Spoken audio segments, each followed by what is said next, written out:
Бүгінгі сабақтың тақырыбы келтіру формуласы. Біз білетін келтіру формулалары және тригонометриялық функцияның периодтылығы көптеген тригонометриялық өрнектерді ықшамдау кезінде оңай әрі жылдам есептеуге мүмкіндік береді. Келтіру формуласын есте сақтау үшін немесе барлық келтіру формулаларын жатқа білу үшін бізге екі сұраққа жауап берсек жеткілікті. Біріншісінен таңбасы қандай, екіншісі аты өзгере ме немесе сақтала ма? Осы сұрақтарға жауап бере отырып, біз келтіру формуласын былай есте сақтаймыз.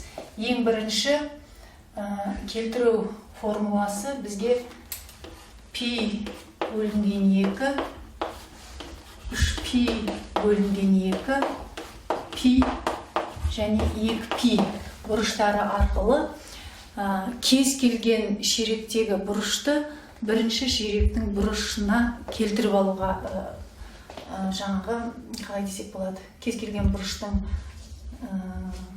синустың, косинустың, тангенстің, котангенстің альфа кез келген бұрыштікі болған жағдайда бірінші ширектің бұрышы болатындай етіп келтіруге мүмкіндік береді. Мысалы, жаңа айтып кеттік, таңба қандай және аты сақтала ма деген сұрақтар арқылы біз барлық келтіру формуласын есте сақтауымызға болады деп. Мынау пи бөлінген 2 және 3пи бөлінген 2 біздің мына бірлік шеңберіміздегі былайша айтқан кезде пи бөлінген 2 және 3пи бөлінген 2 нүктелері тігінен салынған жарты шеңберлер арқылы бөлінген деп қарастырсақ болады. Ал пи мен 2пи көлденеңінен бөлінген жарты шеңберлер деп қарастырсақ болады. Сонда егерде біздің бұрышымыз пи бөлінген 2 және 3пи бөлінген 2, яғни тігінен тұрған осы екі нүкте арқылы өрнектелген болса, онда ол өзінің атын өзгертеді.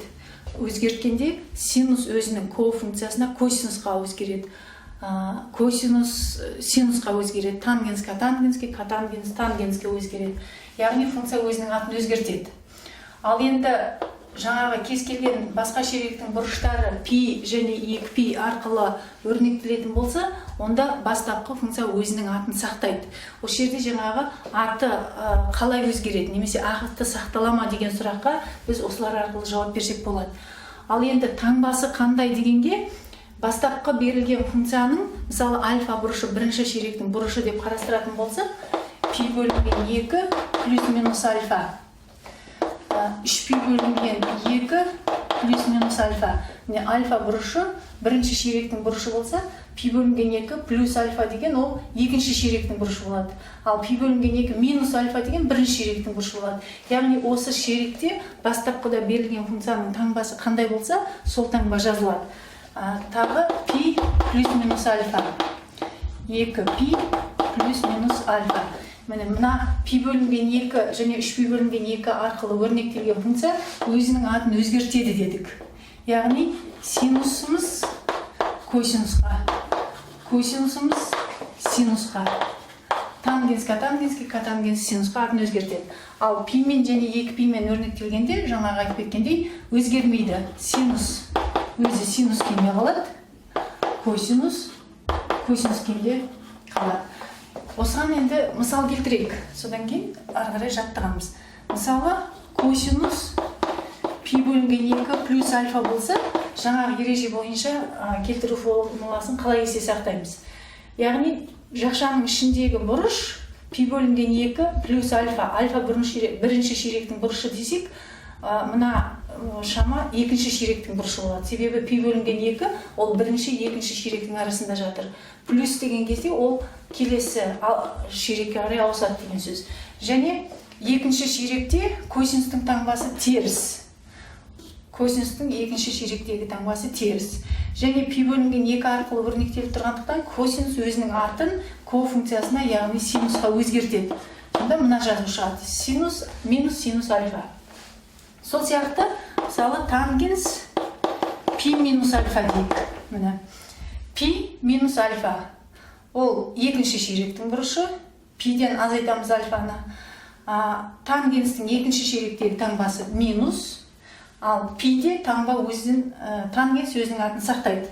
яғни тангенс альфа деп жазамыз. Міне тағы да бірнеше мысалдар келтіруге болады. Енді градуспен келтіріп көрейік.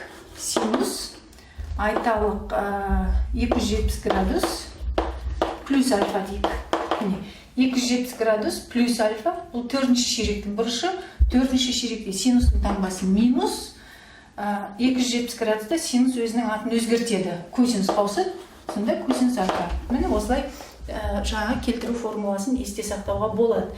Яғни тағы да есте қалдыру үшін пи бөлінген 2 және 3 бөлінген 2 арқылы өрнектелсе, функция атын өзгертеді. Яғни аты қандай болады дегенге осылай жауап береміз. Ал пи мен 2пи арқылы өрнектелсе, берілген функция өзінің атын сақтайды.